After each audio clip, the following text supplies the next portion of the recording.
Dear student, welcome to our today's class. Our today's topic is factorization of polynomial. आज हम polynomial का factorization पढ़ेंगे. इससे पहले हमने रिमाइंडर थ्योरम और फैक्टर थ्योरम के बीच में कंपैरिजन पढ़ा था और मैंने आपको एग्जाम्पल से बताया था कि रिमाइंडर थ्योरम में हम एक्चुअल डिवाइड करते हैं और फैक्टर थ्योरम में हम केवल जो हमारा डिवीजर होता है उसको जीरो के इक्वल पुट करते हैं और उससे हमें जो कांस्टेंट टर्म मिलती है उसको वेरिएबल वैल्यूज की जगह पुट करते हैं और उससे हम रिमाइंडर पता करते हैं। आज हम पढ़ेंगे फैक्टराइजेशन ऑफ पॉलिनोमियल। पॉलिनोमियल बहुत सारे तरह के होते हैं, मैंने आपको बताया था, जिसमें 1 डिग्री का पॉलिनोमियल भी होता है। इसकी डिग्री 1 है क्योंकि x की हाईएस्ट पावर क्या है, यहाँ पर अगर कोई पावर नहीं है तो क्या पावर है, 1, तो इसकी डिग्री क्या हुई, इसकी डिग्री हुई 1।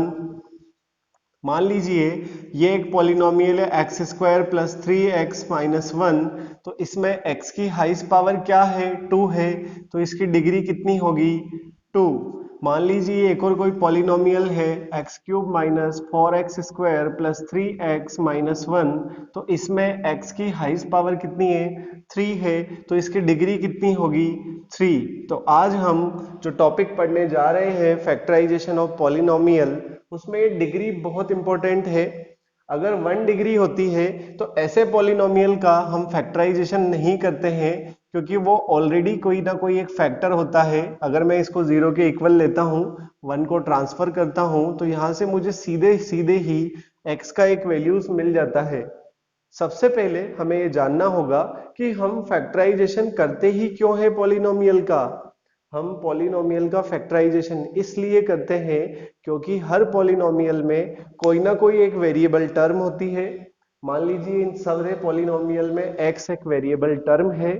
हमें उस वेरिएबल टर्म का एक्चुअल वैल्यू पता करने के लिए क्या करना होता है, फैक्टराइजेशन करना होता है, उसके पार्ट करने होते हैं, उसको सेपरेट करना होता है। इसीलिए हम फैक्टराइजेशन ऑफ पॉलिनोमियल टॉपिक आज पढ़ रहे हैं। अगर हम पॉलिनोमियल के पॉइंट ऑफ व्यू से देखते हैं तो बहुत इंपॉर्टेंट पॉइंट है ताकि हम पॉलिनोमियल का सेपरेशन समझ पाए। 1 डिग्री वाले पॉलिनोमियल का फैक्टराइजेशन ऑलरेडी हमें गिवन रहता है, वो खुद ही एक फैक्टर होता है और हम आसानी से उससे वेरिएबल फैक्टर का वैल्यू पता कर सकते हैं। लेकिन बात 2 डिग्री और 3 डिग्री पे जब आती है तो इसके कुछ मेथड्स हैं। तो आइए हम 1 बाय 1 उन मेथड्स को पढ़ते हैं, समझते हैं और जानते हैं कि किस तरह से हम किसी भी पॉलिनोमियल का फैक्टराइजेशन कर सकते हैं। स्टूडेंट्स, अब हम सबसे पहले डिग्री 2 वाले पॉलिनोमियल का फैक्टराइजेशन देखने जा रहे हैं कि किस तरह से जिस पॉलिनोमियल की डिग्री 2 होती है उसका फैक्टराइजेशन कैसे करते हैं। तो इसका जो स्टैंडर्ड फॉर्म होता है, डिग्री 2 वाले पॉलिनोमियल का जो स्टैंडर्ड फॉर्म होता है वो होता है ax square plus bx plus c is equals to 0। लेकिन यहां पर हमें एक बात ध्यान रखनी होगी कि ये एक स्टैंडर्ड फॉर्म होता है जिसमें हमने जनरल टर्म्स लिया है, लेकिन जब हम प्रैक्टिकल क्वेश्चंस देखते हैं तो जरूरी नहीं कि यहाँ हमेशा सारे क्वेश्चंस में प्लस हो, माइनस भी हो सकता है। यहाँ पर भी प्लस हो, कोई जरूरी नहीं, माइनस भी हो सकता है, और यहाँ पर भी केवल प्लस की वैल्यूज हो, ऐसा जरूरी नहीं, माइनस भी हो सकता है। तो यहाँ पर हमें जब हम प्रैक्टिकल क्वेश्चंस देखते हैं तो वहां पर प्लस माइनस वैल्यूज में से कोई सी भी वैल्यूज हो सकती है। तो इसको हम इसका एक्चुअल जनरल टर्म बोलेंगे, स्टैंडर्ड फॉर्म बोलेंगे किसी भी पॉलिनोमियल का जिसकी डिग्री 2 है। इसका हमें सेपरेशन करना है, इसका हमें फैक्टर करना है।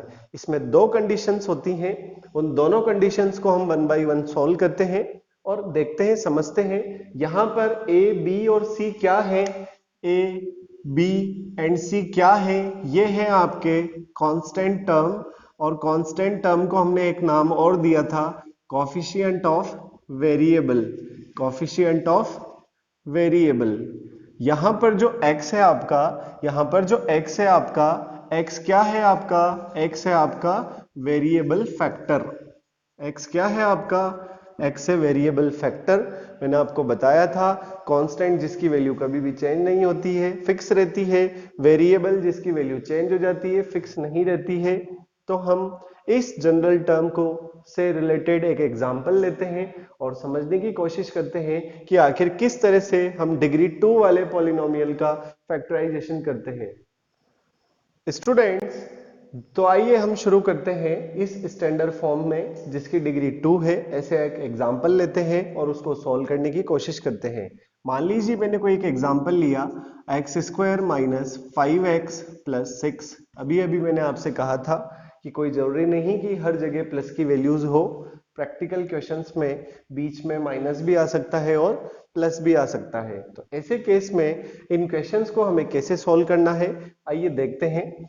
आप सबसे पहले आपको क्या करना है, आपको पॉइंट आउट करना है कि ए की जगह क्या वैल्यू आ रही है, बी की जगह क्या वैल्यू आ रही है, सी की जगह क्या वैल्यू आ रही है। ए की जगह कुछ भी नहीं आ रहा है तो क्या आ रहा है 1, बी की जगह क्या आ रहा है 5 और सी की जगह क्या आ रहा है 6। तो आपको सबसे पहले स्टेप फर्स्ट में क्या करना है, स्टेप फर्स्ट आपकी कहती है कि आपको सबसे पहले a इंटू सी करना है। ए का वैल्यू और सी के वैल्यू का आपस में मल्टीप्लाई करना है। तो ए का वैल्यू कितना है आपका 1, सी का वैल्यू कितना है आपका 6। इसका मल्टीप्लीकेशन सॉल्व कर लेना है, कितना आया 6। अब हमें 6 के प्राइम फैक्टर लिखने हैं। तो 6 के अगर हम फैक्टर करते हैं, 6 के factor, factor of ac, factor of ac, factor of a into c. अगर हम स्टेप 2 की बात करें, अगर हम स्टेप 2 की बात करें तो हमें क्या करना है, factor of a into c. A into c से जो वैल्यू आई है हमारे पास उसका हमें फैक्टर करना है। तो 6 के फैक्टर क्या होते हैं, अगर आप इसका फैक्टराइजेशन करेंगे तो सबसे पहले आपको 3 से करना है, फिर 2 से करना है, फिर 1 आता है आपका। तो इसमें आपके फैक्टर बनते हैं 6 is equals to 1 into 2 into 3। इसी से आपको कॉम्बिनेशन बनाना है। तो 6 के फैक्टर में क्या क्या हो सकता है, ये हो सकता है आपका 1 इंटू 6 और 2 इंटू 3। एक और फैक्टर होता है 3 इंटू 2, पर हम 3 इंटू 2 को काउंट कर चुके हैं इसलिए उसको वापस नहीं लिखेंगे। अब आपको ये जो फैक्टर आपने किया है, एक बार इनको ऐड करना है, एक बार इनको सब्ट्रैक्ट करना है। आपने 6 में 1 को ऐड किया तो कितना आया 7, आपने 3 में 2 को ऐड किया तो कितना आया 5, 6 में से 1 को माइनस किया तो कितना आया 5 और 3 में से 2 को माइनस किया तो क्या आया 1। आप जब इसको ऐड या सब्ट्रैक्ट करेंगे तो यहां पर आपको एक वैल्यूज मिलेंगी, जो वैल्यूज जैसे यहां आ रहा है 5, तो ये आपका मिडल वैल्यू होगा बी के इक्वल। यहां से इन फैक्टर से आपको एक वैल्यू मिलेगी, find a value, find a value which is equals to which is equal to which is equal to b। यहां से हमें प्लस करने से या माइनस करने से हमें वो वैल्यू पता करनी है जो आपके b के इक्वल है। किसी किसी केस में ऐसा होगा कि दो वैल्यू एक जैसी रहेंगी। अब हमें यह पता लगाना है कि इन दो वैल्यूज में से कौन सी वाली वैल्यू के फैक्टर हमारे सही हैं, क्योंकि ये 5 आ रहा है 1 इंटू 6 वाले फैक्टर से और ये 5 आ रहा है 2 इंटू 3 वाले फैक्टर से। तो दोनों केस में दोनों फैक्टर अलग अलग हैं, पर हमें यहां पर कौन सा फैक्टर लेना है ये हमें पता लगाना है। इसके लिए हम क्या करेंगे, हमें इन दोनों फैक्टर्स को समझना होगा, हमें उनको ऐड करना होगा। जैसे मान लीजिए मेरे को डिसाइड करना है कि 6 और 1 को अगर मैं ऐड करता हूं तो 6 और 1 का ऐड आता है 7 जो यहाँ नहीं आ रहा है, लेकिन 6 में से 1 को माइनस करता हूं तो आता है 5, यानी कि मेरे को 6 माइनस का लेना होगा, क्योंकि अगर मैं 6 में से 1 को माइनस करता हूं तो 6 माइनस 1 आता है प्लस का 5। अगर मैं 6 को लेता हूं माइनस 6 और 1 को लेता हूं प्लस का, तो माइनस 6 प्लस का 1 होता है माइनस का 5। लेकिन जब मैं उस फैक्टर को यहां रखता हूं तो मैं आसानी से इसकी वैल्यूज पता कर सकता हूं। देखिए आप पुट कीजिए, अगर दो जगह इस तरह का एक सेम सीन बन रहा है, दो जगह इस तरह का केस बन रहा है, तो हमें एक और बात ध्यान रखनी है कि अगर हम उन फैक्टर्स का आपस में मल्टीप्लाई करते हैं, मान लीजिए मैंने यहां लिया माइनस का 6 और लिया प्लस का 1, तो अगर मैं इन दोनों फैक्टर्स का आपस में मल्टीप्लाई करता हूं तो वो मेरा सी के इक्वल आना चाहिए, यानी कि मल्टीप्लीकेशन ऑफ फैक्टर्स सी के इक्वल आना चाहिए। तो क्या इन दोनों का मल्टीप्लीकेशन मेरा सी के इक्वल आ रहा है? नहीं आ रहा है। अगर मैं -2 और -3 लेता हूं, -2 और -3 लेता हूं, तो क्या इनका मल्टीप्लीकेशन मेरा c के इक्वल आ रहा है? बिल्कुल आ रहा है। -2 इंटू -3 होता है +6 और +6 ही यहाँ पर c के इक्वल आ रहा है। इसलिए मेरा सही फैक्टर क्या रहेगा? 2 और 3। तो मेरे को यहाँ पर पुट कर देना है। देखिए आप x² और इस -5x की जगह में क्या लिखूंगा? -2x -3x। तो -2x -3x और पीछे आ रहा है प्लस का 6। इन दोनों में अगर कोई चीज कॉमन आ रही है तो वो ले लीजिए। इन दोनों में कॉमन क्या आ रहा है? x। यहां से एक x तो मैं कॉमन ले चुका हूं, तो क्या बचेगा? 1x माइनस यहां से x कॉमन ले लिया तो क्या बचा? माइनस का 2। इन दोनों में कोई चीज कॉमन आ रही है तो वो ले लीजिए। वो आ रहा है -3। यहां से कुछ बचा है तो वो x।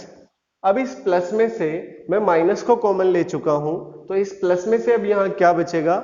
माइनस, क्योंकि माइनस इंटू माइनस होता है प्लस। अब इस प्लस की जगह में क्या लिख सकता था? Minus into minus. उसमें से एक माइनस मैंने कॉमन ले लिया है तो क्या बचा? एक माइनस। और 6 में से अगर मैंने 3 कॉमन ले लिया तो यहाँ क्या बचा? 2। अब इन दोनों में कोई कॉमन आ रहा हो तो वो देख लीजिए। x माइनस 2 कॉमन आ रहा है। यहां से क्या बचा? x और यहां से क्या बचा? -3। तो इस पॉलिनोमियल के x² माइनस 5x प्लस 6 के दो फैक्टर मिले हैं मुझे, x माइनस 2 और x माइनस 3। यहां से मैं इजीली पता लगा सकता हूं x माइनस 2 इक्वल्स टू, अगर 0 पुट करता हूं तो x का वैल्यू आता है 2, और यहां पर x माइनस 3 अगर पुट करता हूं 0 के इक्वल, तो यहां से मुझे x का वैल्यू मिलेगा 3 ट्रांसफर करने के बाद। तो बहुत आसान प्रोसीजर है ये। इसका एक बहुत बेहतरीन मैंने फॉर्मूला भी बनाया हुआ है, जिसको मैं अक्सर सूत्र राम कहता हूं। मेरे ही नाम से वो मेथड है। अगली क्लास में जब हम मिलेंगे तो हम सूत्र राम के बारे में पढ़ेंगे। आप तब तक फैक्टराइजेशन ऑफ डिग्री 2 पॉलिनोमियल से रिलेटेड कुछ क्वेश्चंस आपकी बुक में हैं, आप उसको एक बार पढ़ लीजिएगा, ताकि जब मैं आपको सूत्र राम पढ़ाऊं तो आपको इस तरह का फैक्टराइजेशन बहुत आसानी से समझ में आए। तब तक इंतजार कीजिए हमारे अगले वीडियो का। मिलते हैं नेक्स्ट वीडियो में। तब तक के लिए बहुत बहुत धन्यवाद।